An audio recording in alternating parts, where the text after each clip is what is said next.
Que la paix, dans la mesure du possible, soit sur chacun d'entre vous. Mandat d'arrêt international. Mandat d'arrêt international. Quelle erreur stratégique, monumentale et fondamentale du camp néocolonial, qui encore une fois a visiblement quelques coups de retard, pensant naïvement que leur mandat d'arrêt aura une incidence sur ma personne, comme si nous n'avions pas déjà pris depuis un certain temps nos précautions dans ce combat géopolitique que nous menons contre les esclaves dociles de la plantation néocoloniale, néolibérale. Alors il est important déjà de contextualiser la situation, sans quoi personne ne comprendra de quoi il en retourne. Je suis issu d'un pays qui se nomme le Bénin. Pays qui depuis 2016 a été pris en otage par un prédateur économique absolu, qui dirigeait déjà économiquement le pays depuis très longtemps, car il s'était accaparé toutes les ressources de l'État, pendant que la majorité de la population vivait déjà dans des difficultés. Quand il a accédé au pouvoir, il est rentré dans une démarche de vendetta. N'oubliez pas que lui-même avait subi et vécu un mandat d'arrêt international en octobre 2012 pour tentative de coup d'État contre le président de l'époque, Yahya Boni, et tentative d'empoisonnement et d'assassinat contre ce même président. Quand il est arrivé au pouvoir en 2016, Patrice Talon est rentré dans une vendetta politique et dans une accentuation du processus de spoliation des ressources de l'État, de prédation économique absolue, d'injustice sociale qu'il a érigée en religion, d'exclusion systématique de toute force d'opposition des scrutins majeurs aux élections. Au présidentiel, depuis que Talon a pris le pouvoir, il n'a jamais accepté que l'opposition puisse se présenter. C'est très important que l'on puisse quand même le rappeler. Patrice Talon a fait assassiner en 2019 et 2021 des centaines, plusieurs centaines de Béninois qui ne demandaient qu'une chose: le droit de pouvoir voter pour qui il voulait et non pas pour des candidats que le président Talon leur imposait. Parce que le peuple béninois souffre dans cette injustice sociale. Alors Talon, un petit peu comme le dirigeant d'une boîte, c'est d'ailleurs comme ça qu'il fonctionne avec son pays, c'est quelqu'un qui présente une belle vitrine à l'extérieur, pendant qu'à l'intérieur, il persécute ses employés. Un petit peu comme les employés des grandes multinationales occidentales, qui sont souvent des Philippins, des Africains ou des gens qui vivent dans une précarité extrême, et à l'extérieur, on vous vend des beaux produits, on vous dit que tout va bien. C'est exactement la même chose avec le Bénin. Il ne vit pas et il ne considère pas, il ne dirige pas le Bénin comme un président qui protège ses citoyens. Il dirige le Bénin en voyant la population comme ses sujets, d'accord, ses soumis, qui doivent faire ce qu'il dit, se taire, sans quoi ils seront assassinés ou incarcérés en masse, comme c'est le cas depuis sa prise de pouvoir, ou poussés à l'exil. C'est la réalité des faits, et vous et moi le savons. Talon, en plus de tout ce que je viens d'énoncer, a fait récemment un coup d'État constitutionnel.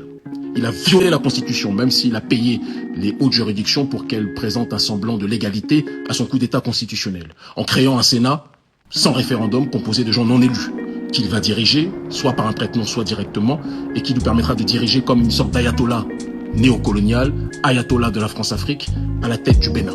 Il dirigera le prochain président et il dirigera l'Assemblée nationale via son poste au Sénat.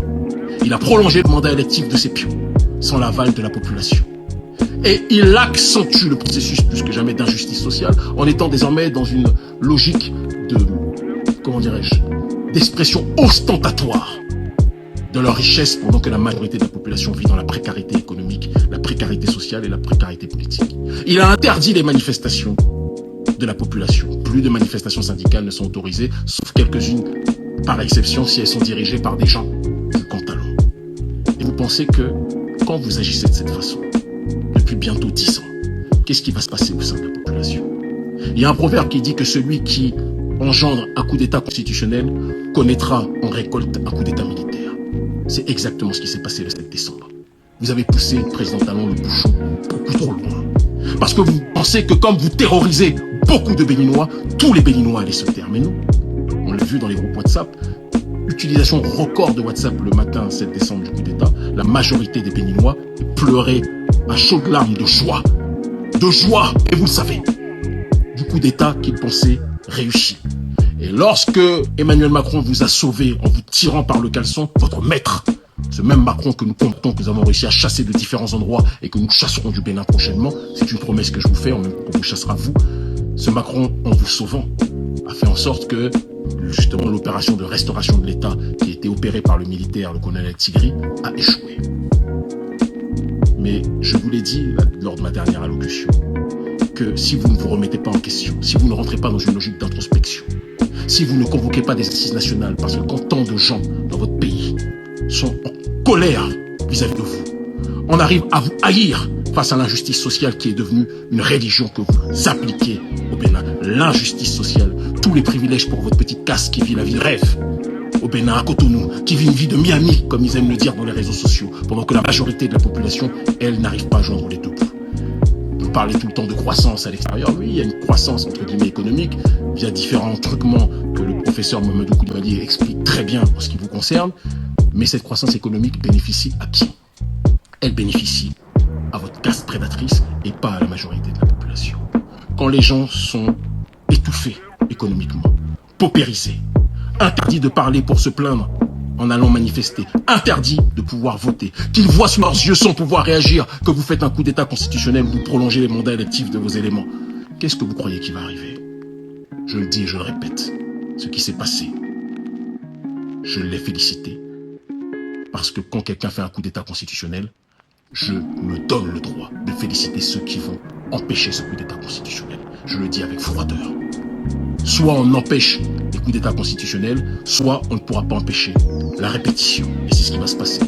Des coups d'état militaires, qui sont en réalité des opérations de restauration de l'État dans ce cadre-là.